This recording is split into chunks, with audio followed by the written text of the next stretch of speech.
Bismillahirrahmanirrahim dan selamat sejahtera. Kali ini saya nak tunjuk tutorial yang pertama tentang Google Classroom. Yang pertama saya nak ajar mengenali Google Classroom dahulu. Okey, dalam pelantar ada 5 ni, bila kita buka dekat atas ni, 3 teratas ni dia ada Classroom. Jadi kita klik Classroom ni, dia akan keluar paparan Classroom yang kita bina. Okey, kalau kosong ni dia tak ada gambar kan? Ini adalah classroom yang kita bina. Tetapi kalau ada gambar atau ada tulisan, ini bermakna kita masuk kelas yang orang lain bina. Okey, saya cuba buka dulu satu. Saya nak kenalkan interface dekat Google Classroom ni. Yang pertama, bila kita buka je dia akan keluar stream. Dekat stream ni lah dia ada tunjukkan class code.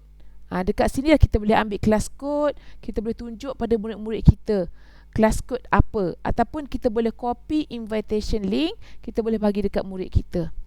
Okey, kemudian yang kedua ada classwork. Dekat classwork ni lah kita akan masukkan macam-macam assignment, quiz, question, material, reuse post, notebook LM pun ada dah, jam dan topik. Kat sinilah kita masukkan. Seterusnya dia ada people. People ni dia ada teacher dan ada juga student. Kita boleh tengok dekat sini. Okey, seterusnya ada marks, ada markah yang kita dah